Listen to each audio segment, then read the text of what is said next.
오늘 우리에게 주신 하나님의 말씀은 예레미야 23장 23절에서 29절까지 말씀입니다. 여호와의 말씀이니라. 나는 가까운 데에 있는 하나님이요 먼 데에 있는 하나님은 아니냐. 여호와의 말씀이니라. 사람이 내게 보이지 아니하고 누가 자신을 은밀한 곳에 숨길 수 있겠느냐. 여호와가 말하노라. 나는 천지에 충만하지 아니하냐. 내 이름으로 거짓을 예언하는 선지자들의 말에 내가 꿈을 꾸었다고 말하는 것을 내가 들었노라. 거짓을 예언하는 선지자들이 언제까지 이 마음을 품겠느냐. 그들은 그 마음의 간교한 것을 예언하느니라. 그들이 서로 꿈꾼 것을 말하니 그 생각인즉 그들의 조상들이 바알로 말미암아 내 이름을 잊어버린 것 같이 내 백성으로 내 이름을 잊게 하려 함이로다. 여호와의 말씀이니라. 꿈을 꾼 선지자는 꿈을 말할 것이요 내 말을 받는 자는 성실함으로 내 말을 말할 것이라. 그가 어찌 복과 같겠느냐. 여호와의 말씀이니라. 내 말이 불같지 아니하냐. 바위를 쳐서 부스러뜨리는 방망이 같지 아니하냐. 아멘. 지난 1835년에 뉴욕의 한 신문사가 전 세계를 깜짝 놀라게 한 기사를 보도합니다. 그 당시 유명 천문학자인 존 허셜이라는 사람이 남아프리카의 희망봉에 거대한 망원경을 설치하고 달을 관측을 합니다. 그런데 그 달을 살펴보았더니 그곳에는 뿔 없는 염소와 푸른 유니콘, 심지어 날개 달린 천사와 같은 인간이, 그런 생명체가 살고 있더라라는 것을 관측했다고 보도하는 거죠. 지금 생각하면 피식하고 웃고 넘어갈 그럴 우스운 내용입니다만 당시에는 이 기사를 검증할 방법이 하나도 없었다라는 것입니다. 그래서 많은 사람들이 그 보도를 진실로 믿었고 이 보도는 급기야 유럽까지, 전 세계까지 퍼져나가게 됩니다. 그러면서 그 신문은 전 세계에서 가장 많이 팔리는 일간지가 되었다고 합니다. 2년이 지나고 나서 이 보도가 허구라는 발표가 보도되면서 사건은 일단락되었지만 그 사건은 19세기 저널리즘 역사에 가장 큰 논란을 일으킨 Great Moon Hoax, 희대의 달 사기 사건으로 기록되고 있습니다. 우리는 지금도 이와 비슷한 상황들을 많이 겪고 있죠.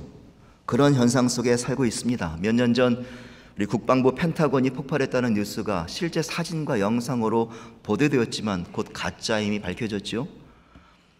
또 AI가 만든 가짜 목소리로 특정 대통령 후보에게 투표하지 말라는 유권자에게 전화하는 그런 이야기가 있어서 사회적으로 큰 혼란이 있기도 했습니다.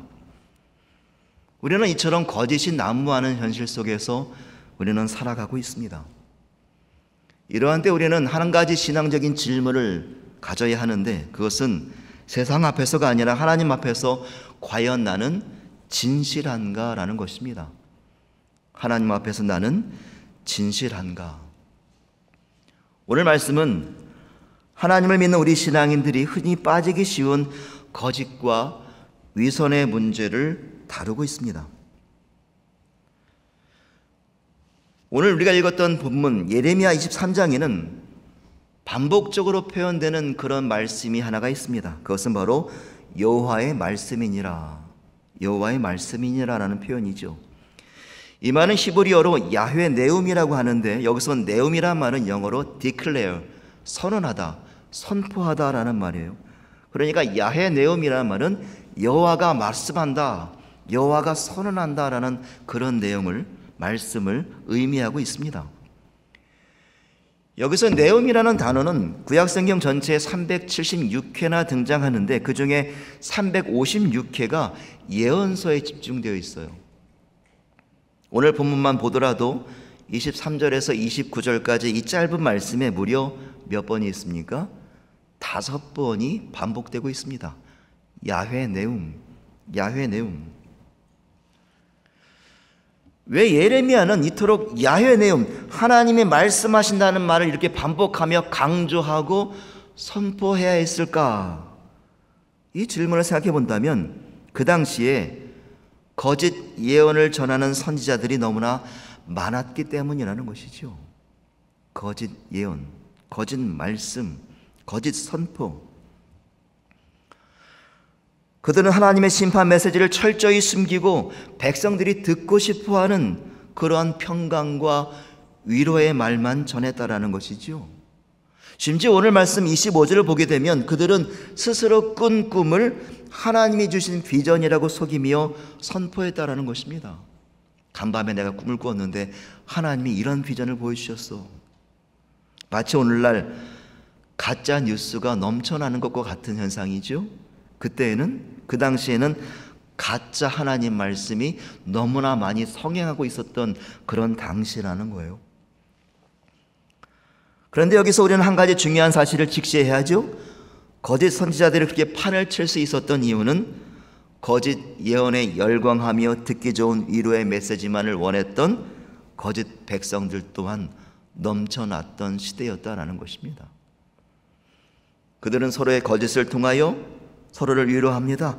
괜찮아, 괜찮아. 하나님이 벌 주시겠어? 괜찮아. 눈 한번 딱 감으면 되지. 그들은 서로 이렇게 거짓의 약속과 거짓의 평강과 위로를 나누며 서로를 위로하고 죄악 속에 서로 결속해 나갑니다. 그들은 서로 괜찮다고 말해주자. 하나님은 우리의 죄를 신경 쓰지 않으실 거야. 이렇게 얘기했다라는 것이죠. 그러한 영적 교만과 거짓의 위선에 빠져 있는 그들 백성들에게 예레미야는 절규하듯이 외칠 수밖에 없었다는 것이죠. 야훼 내움, 하나님이 말씀하십니다. 이것은 하나님의 선언하시는 말씀입니다. 이렇게밖에 할 수 없었다는 거예요. 오늘 23장에서는 유다 백성들이 빠져있던 영적 타락과 거짓된 선포의 근본 원인을 하나님에 대한 잘못된 믿음에서 찾고 있습니다. 그 말씀이 23절과 24절에 있는데 이 말씀을 다시 한번 함께 읽겠습니다. 여호와의 말씀이니라 나는 가까운 데 있는 하나님이요 먼 데 있는 하나님은 아니냐. 설교할 때 보면 제가 참 외로운 것 같아요. 함께 읽겠습니다. 다시 한번. 여호와의 말씀이니라 나는 가까운 데 있는 하나님이요 먼 데 있는 하나님은 아니냐. 여호와의 말씀이니라 사람이 내게 보이지 아니하려고 누가 자신을 은밀한 곳에 숨길 수 있겠느냐. 여호와가 말하노라 나는 천지에 충만하지 아니하냐. 이 말씀을 보시면 질문의 형식을 가지고 있습니다만 사실은 어떤 대답을 요구하는 그런 질문이 아니라 이 말씀이 가지고 있는 의미를 강조하고 있는 그런 표현입니다. 예를 들어서 내가 너를 얼마나 사랑하는 줄 알아? 이런 질문은 답을 요구하는 것이 아니라 내가 그토록 정말 너를 사랑하고 있어. 이런 의미를 담고 있는 말이죠. 이런 의미의 표현처럼 이 말씀에 집중해야 합니다. 23절과 24절 말씀을 그렇게 표현해 보면 첫 번째부터 보겠습니다. 여호와의 말씀이니라 이는 나는 가까운 데 있는 하나님이요 먼 데 있는 하나님은 아니냐. 제가 여러분께 질문을 드리는 것을 굉장히 싫어하신다는 걸 잘 알고 있습니다만 설교 효과를 위해서 한번 질문을 드려보겠습니다. 속으로도 한번 답을 해보세요. 이 첫 번째 질문, 나는 가까운 데 있는 하나님이요 먼 데 있는 하나님은 아니냐. 이 질문이 의미하는 바는 무엇이겠습니까? 1번, 하나님은 가까운 곳과 먼 곳 중에 어디에 계시는 줄 아느냐. 두 번째, 하나님은 가까운 곳에는 계시지만 먼 곳에는 안 계시는 것을 모르느냐. 3번, 하나님은 가까운 데 계시고 또 먼 곳에도 계시는 것을 알지 못하느냐. 4번, 나 오늘 바쁘다 빨리 좀 넘어가자. 몇 번일까요? 4번입니까? 혹시나 4번이라는 대답이 나오지 않을까 걱정을 했었는데 정답이면 좋겠습니다만 사실은 정답은 3번이죠. 이 말씀은 하나님은 가까운 곳에 계시고 또 먼 곳에 계시다는 것을 왜 알지 못하느냐라는 의미가 담겨있는 그런 질문이라는 거예요. 당시 근동지역의 이방 신앙인에는 먼 신과 가까운 신의 개념이 있었습니다. 먼 신이라는 것은 우주를 창조하고 질서를 유지하는 초월적인 존재이지만 그 신은 먼 곳에 위치하고 있기 때문에 개인의 삶에는 관여하지 않는 그런 존재였어요. 반면에 가까운 신이라는 것은요, 개인과 가족의 일상에 직접 개입하는 수호신 같은 존재였어요. 그런데 하나님을 섬겼던 이스라엘이 이 이방신의 개념을 받아들이면서 하나님은 우주를 만드신 초월적인 신이니까 가까운 곳에 계시는 것이 아니라 먼 곳에 계시는 분이시구나, 이렇게 받아들이게 되었다는 거예요. 이런 믿음과 개념은 그들의 신앙을 어떻게 바꿔갑니까? 하나님은 나의 일상과 나의 은밀한 죄까지는 신경 쓰지 않으실 거야. 왜? 멀리 계시는 분이시기 때문에 라고 판단했다는 거예요. 그러면서 그들은 죄를 짓고 거짓을 행해도 괜찮아, 걱정하지 마, 하나님은 먼 곳에 계셔, 서로를 위로하고 평안의 메시지를 주는 것에만 만족했다라는 것입니다. 하나님은 이러한 백성들의 착각과 영적 교만을 꾸짖고 계신 거죠. 나는 너희가 생각하는 그런 하나님이 아니다. 나는 가까이에서도 멀리에서도 언제나 너희들과 함께 있다. 이 말씀으로 그들에게 경고를 주시고 계시다는 거예요. 두 번째 질문은 무엇입니까? 누가 자신을 은밀한 곳에 숨길 수 있겠느냐? 이 두 번째 질문은 인간은 그 어떠한 방법으로도, 그 어떠한 은폐 방법으로도, 기술로도 어떤 은밀한 곳에서도 하나님의 눈을 피할 수 없다라는 하나님의 선포가 담겨 있는 말씀이죠. 성경에는 하나님을 피해 도망치려 했던 대표적인 인물 한 사람이 등장합니다. 바로 선지자 요나예요. 잘 안 보이시겠습니다만 요나가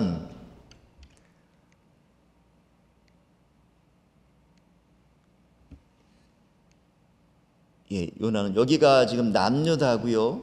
이 동그란 표시가 된 곳이 북이스라엘인데요. 이 남유다와 북이스라엘 사이에 있는 빨간 점, 잘 안 보이시겠습니다만 가드 헤벨이라는 곳이 요나가 살던 지역이었어요. 그러니까 북이스라엘 사람이었습니다. 근데 하나님께서는 동쪽에 있는 아수르라는 나라에 느느웨라는 가서 회개의 메시지를 전하라고 명령하시죠. 근데 요나는 이스라엘의 적국이 하나님의 구원을 받는 것을 못마땅하게 생각합니다. 그래서 그 명령으로 도망하기 시작해요. 그런데 요나가 도망했던 곳은요, 자기가 살던 이 동쪽에서 그 당시 세상의 끝이라고 여겼던 서쪽에 맨 끝에 있는, 어떻게 되는 것입니까? 서쪽 맞죠? 서쪽에 맨 끝에 있는 다시스라는 곳으로 도망을 하게 돼요. 하나님은 그쪽에 가면 찾지 못하실 거야. 그리고 배를 타고 다시스로 가게 됩니다. 그런데 그 배에서도 어디에 숨었냐면요, 가장 맨 밑창에 숨어서 잠을 자게 돼요. 하나님은 하늘에 계신 분이니까 배의 가장 밑에 있으면 나를 발견하시지 못하겠지. 이 정도면 하나님은 나를 찾지 못하실 거야. 이렇게 생각했다는 거예요. 그는 최대한 하나님으로부터 벗어나기 위하여 가장 열심을 냅니다. 그런데 어떻게 되었습니까? 우리가 너무나 잘 알고 있는 것처럼 요나는 하나님으로부터 가장 멀리 도망쳤다고 생각했지만 사실은 하나님이 예비하신 가장 그 손길 안쪽으로 들어가고 맙니다. 풍랑을 일으키시고 큰 물고기 뱃속에 갇혀서 결국 하나님의 명령을 받들어가고 순종하게 되죠. 그 순간 요나가 깨달은 것은 무엇이었겠습니까? 인간은 어떠한 방법으로도 그 어떠한 깊은 곳에서도 하나님으로부터 자신을 숨길 수 없다라는 그런 사실을 깨닫게 되는 것이죠. 그래서 오늘 24절을 보게 되면 누가 자신을 은밀한 곳에 숨길 수 있겠느냐, 이 말씀은 하나님으로부터 숨을 수 있다고 착각하며 자신을 거짓과 위선 속에 숨어 살아가던 유다 백성들의 그 교만을 깨트리시는 하나님의 경고 말씀이었다는 거예요. 마지막 세 번째 질문은 무엇입니까? 나는 천지에 충만하지 아니하냐라는 그런 말씀이에요. 이 말씀은 하나님은 모든 곳에 계신다라는 하나님의 편재성을 의미하고 있습니다. 이 편재하다라는 말은 좀 어렵긴 합니다만 이해를 해보자면 이사야 6장에 보게 되면 이사야 선지자가 성전에서 하나님의 임재를 경험하는데 그 이사야의 고백에 의하면 그분의 옷자락이 성전을 가득 채웠다라고 고백을 하는 거예요. 내가 하나님의 임재하심을 경험하였는데 그분의 옷자락이 성전을 가득 채우는 그 영험한 경험을 했다라고 고백합니다. 에스겔 선지자 역시 하나님의 영광이 성전을 완전히 채우는 환상을 보게 되죠. 이런 말씀을 통해 보게 되면 하나님은 단순히 어떠한 장소에 계시는 분이 아니라 시간과 공간을 초월하여 그것을 완전히 압도하며 충만하게 채우시는 분이더라는 거예요. 이것을 하나님의 편재성이라고 말을 합니다.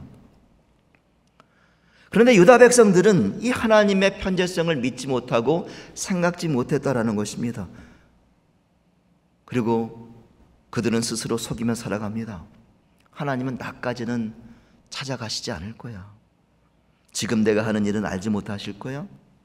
그들은 하나님의 시선이 미치지 못하는 거짓된 안전지대를 만들어가며 착각하며 그들 스스로를 죄악으로 빠뜨려가는 교만한 시대를 살아가고 있었다라는 것이죠. 여러분, 우리가 하나님의 편지하심을 믿지 못하고 부정하는 순간 우리 마음속에는 거짓과 위선이 자리를 잡게 되는 것이죠. 내가 하나님의 낯을 피할 수 있다고 생각하는 순간, 죄를 숨길 수 있다고 착각하는 순간 우리는 스스로를 교만하게 만들고 파멸의 길로 나가게 된다는 것을 우리는 분명히 기억해야 합니다. 앞에 이 세 가지 질문은 그들이 하나님이 안 계시는 것처럼 또 하나님이 모르시는 것처럼 행동하고 살아가고 있었음을 말하는 것이고, 그러한 그들의 영적 교만을 강력하게 경고하고 있는 말씀으로 우리에게 주어지고 있는 것입니다. 신약시대에 사회와 종교에서 높은 평가를 받던 지도자들이 있었습니다. 사람들에게 모범적인 신앙인으로 인정받았던 그들은 율법을 철저히 지키고 사람들 앞에서 모든 경건한 은식을 몸소 행하던 사람들이었습니다. 거룩한 기도를 드리고 가난한 이들을 구제하고 나라와 백성을 위하여 금식합니다. 그들은 스스로를 구별된 자라는 의미로 바리새인이라고 불렀고 그렇게 신앙을 지켜나갑니다. 그런데 예수님께서는 그들을 향하여 강한 질책과 경고를 쏟아내세요. 왜냐하면 그들의 겉모습과 속마음이 너무나 달랐기 때문이라는 거예요. 그들의 내면에는 하나님을 향한 진심보다 자기의 의와 탐욕이 가득 차 있었고 하나님 앞에서 진실하지 못한 삶을 살아가더라는 것입니다. 결국 예수님은 그들을 향하여 어떻게 말씀하십니까? 회칠한 무덤, 외식하는 자들, 심지어 독사의 자식들이라고까지 강하게 책망하시는 모습을 우리는 만나게 됩니다. 이 표현을 보면요, 성경 전체를 보더라도 예수님께서 그토록 분노하시고 경고하셨던 대상이 없을 정도로 아주 강한 표현으로 그들에게 말씀하셨다는 거예요.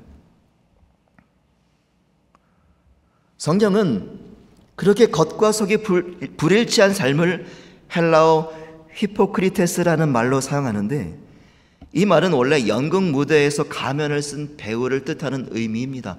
히포크리테스. 그러니까 무대 위에서 배우가 가면을 쓰고 관객을 속이는 것처럼 하나님 앞에서 속마음을 숨기고 겉으로만 경건한 척하는 거짓된 삶이 이 히포크리테스였다는 거예요.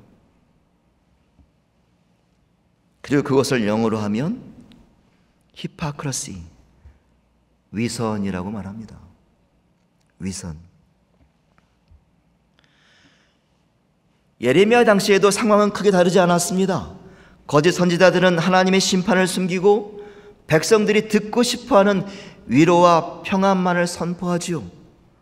백성들 역시 그 거짓말에 기꺼이 동조하며 죄를 정당화하고 스스로를 하나님 앞에서 숨길 수 있다고 믿었습니다. 그리고 이러한 잘못된 믿음과 완고한 믿음은 그들의 삶을 거짓과 위선으로 가득 채워버리고 말았다는 것입니다. 거짓과 위선으로.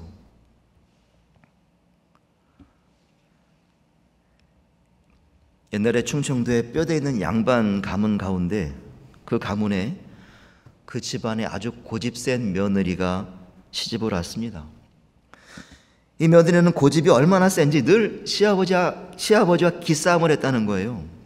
근데 그런데 어느 날 이 며느리가 점심을 준비하는데 생선을 굽습니다. 그런데 역시 고집스럽게 한쪽만을 굽더라는 것이지요. 그래서 참다 못한 이 시아버지가 그래도 명문가답게 조심스럽게 한마디 합니다. 얘야, 그렇게 구우면 한쪽이 타지 않겠니? 그랬더니 며느리가 답을 했다 합니다. 괜찮아요. 잿간 놈이 뜨거우면 돌아 눕겠죠.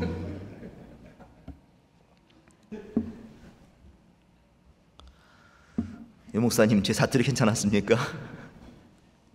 연습을 많이 하고 나왔습니다. 자신의 의견이나 주장을 굽히지 않는 것을 우리는 고집이라고 말합니다. 그런데 우리말에는 고집 중에 상고집을 뜻하는 말들이 따로 있어요. 강력한 고집을 가진 사람들, 옹고집, 똥고집, 황소고집, 쇠고집, 소나무고집이라고 부릅니다. 제 아이들은 하나를 더 추가합니다. 박병일 고집. 아빠 고집은 아무도 못 꺾는다는 거예요. 저는 언제쯤 고집이 꺾일까요? 오늘 본문은 하나님 앞에서 거짓과 위선으로 가득 찬 영적 교만을, 그것도 아주 고집스럽게 지켜내고 있는 백성들을 말하고 있습니다. 그런 백성들에게 하나님은 아주 강력한 메시지 하나를 전하시는데 그 말씀이 바로 29절에 있어요. 이 29절 말씀을 세번역성으로 함께 읽겠습니다. 내 말은 맹렬하게 타는 불이다. 바위를 부수는 망치다. 나 주의 말이다. 아멘. 이 말씀은 하나님 말씀이 불과 망치와 같다는 것을 의미하고 있죠. 이 불과 망치라는 단어를 보게 되면, 단어가 주는 그런 의미를 보게 되면 모든 것을 태워버리고 모든 것을 깨뜨리는 파괴적 의미가 담겨 있습니다. 그런데 이 말씀을 보게 되면 그냥 불과 망치가 아니라 오늘 본문은요, 그 파괴의 강도를 극대화시킵니다. 맹렬하게 타는 불이다. 바위를 부수는 망치다라고 말하고 있어요. 맹렬하게 타는 불, 바위를 부수는 망치. 왜 하나님께서는 하나님의 말씀을 이렇게 맹렬한 불과 강력한 망치라고 파괴적인 단어를 사용하셨을까? 그 이유를 보게 되면 우리 안에 뿌리내린 죄와 거짓, 그 위선과 완고함이 너무나도 고집스럽다는 거예요.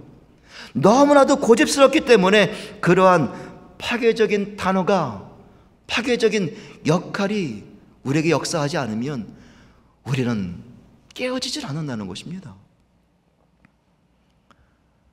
여러분 스스로 한번 생각해 보십시오. 우리가 하나님 말씀을 진리로 받아들인다고 고백하지만 우리의 실제 삶은 어떻습니까? 우리는 하나님 말씀 앞에 서 있다고 말하면서도 내 삶의 문제에 있어서는 어쩔 수 없잖아. 어쩔 수 없잖아. 스스로 합리화할 때가 너무나 많이 있습니다. 마음속 깊은 곳에서는 하나님을 향한 믿음보다 내 의와 욕심에 사로잡혀 있으면서도 겉으로는 경건하고 신실해 보이는 삶을 선택할 때가 얼마나 많이 있습니까? 만약 예수님께서 오늘 이 자리에 계셨다면 이 고집스러운 사람들아, 이 고집스러운 사람들아, 너희들은 어쩌면 내가 신약시대에 그렇게 경고하였던 회칠한 무덤과 같은 외식하는 바리새인들과 같은 모습일지 몰라. 절대로 변하지 않는 우리의 완고한 마음, 거짓을 고집하며 버리지 못하는 우리의 교만을 불태우고 깨트리는 하나님 말씀은 맹렬히 타오르는 불길과 바위를 부수는 강력한 망치만이 우리를 하나님 말씀을 받을 수 있는 정직한 마음으로 바뀌게 한다는 것입니다.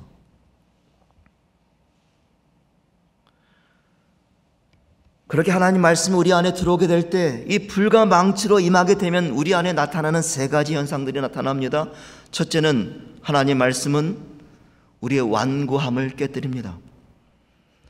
하나님 말씀이 우리 안에 들어오게 될 때 진리 앞에서 무감각해지고 죄를 당연시하며 거짓을 숨기고 살아가던 우리의 단단한 껍질을 부수고 태우신다는 거죠.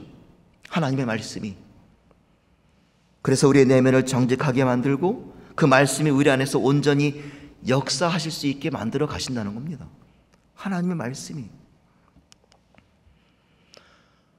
둘째로 맹렬한 불과 강력한 망치는 우리 안에 들어오셔서 우리를 정화하고 단련시킵니다. 불은 단순히 태우는 힘만 있는 것이 아니라 불순물을 제거하고 순수하게 만들어내는 힘이 있죠. 망치 또한 무조건 부수는 것이 아니라 잘못된 것을 부수어낸 후에 다시 견고하게 세우는 힘이 있습니다. 하나님 말씀이 우리 안에 우리의 삶에 임하게 되면 우리의 마음과 삶에 가득한 거짓과 위선을 태우고 깨뜨려 정화하고 단련시키는 역할을 하신다는 거예요. 셋째로 하나님 말씀은 우리에게 회복과 소망을 주시기도 합니다. 하나님 말씀은 결국 우리를 심판하고 멸망시키려는 것이 아니라 우리를 새롭게 회복시키고 하나님의 은혜 안으로 우리를 인도하시는 도구가 되기도 하신다는 것입니다.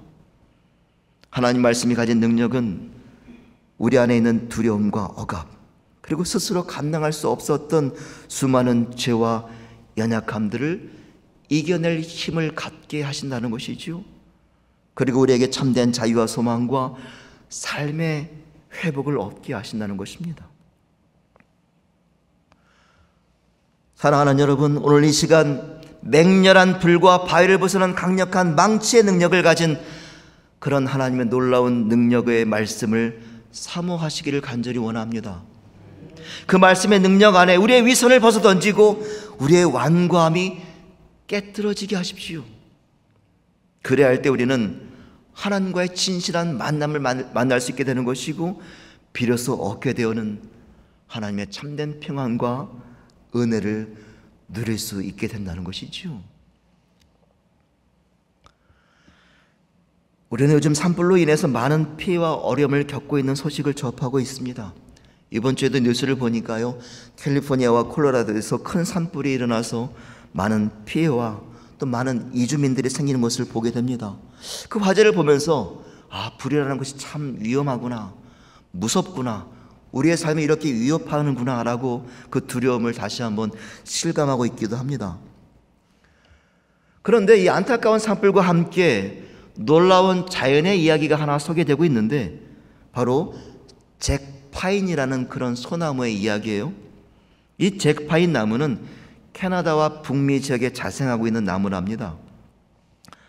그런데 이 나무의 솔방울은요, 두꺼운 송진으로 덮여 있어서 평소에는요 그 씨앗이 절대로 열려 있지 않다는 거예요. 사진을 보시면 그 위쪽에 있는 사진이 이 솔방울이거든요. 송진으로 두껍게 덮여 있습니다. 시간이 지나더라도 바람이 불더라도 비가 오더라도 이 씨앗을 내놓지 않는다는 것입니다. 그런데 참 신기하게도 맹렬하게 타는 불길, 화씨 120도에서 170도가 되면은요 송진이 다 녹으면서 그 안에 있는 씨앗이 그제서야 나온다는 거예요. 그리고 땅으로 떨어진다는 것입니다.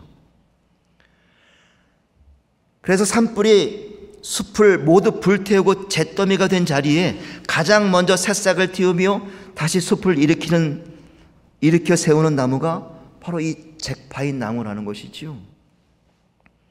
하나님의 신비는 참 놀랍지 않습니까? 우리의 마음은 어쩌면 이 잭파인의 솔방울과 같기도 합니다. 우리 안에 고집스럽게 두껍게 붙어있는 이 죄와 위선, 완고함 때문에 하나님 말씀이 들어오지 못하게 굳게 닫혀있는 이 잭파인의 솔방울. 그러나 하나님께서는 어떻게 깨우시느냐? 맹렬히 타는 불과 바위를 부수는 망치와 같은 말씀으로 우리에게 임하신다는 것이죠. 우리의 완고한 그 껍질을 깨뜨리시고 그리고 새로운 회복과 생명을 만들어 가시는 은혜를 허락하신다는 것입니다. 사랑하는 여러분, 오늘 우리도 이 잿더미 위에서 새싹을 틔우는 잭파인처럼 이 하나님 말씀 앞에서 우리의 거짓과 위선이 태워지고 우리의 완고한 마음이 부서지는 놀라운 은혜를 누리시기를 간절히 소망합니다. 말씀으로 새롭게 하시는 하나님의 능력이 우리 안에 임하셔서 포기되고 낙심되었던 자리에서 우리가 가진 모든 연약함과 실패와 아픔과 두려움들이 회복되고 다시 소망이 피어나는 역사가 이 한 주간 동안 저와 여러분의 삶 가운데 있기를 간절히 축원합니다. 기도하시겠습니다.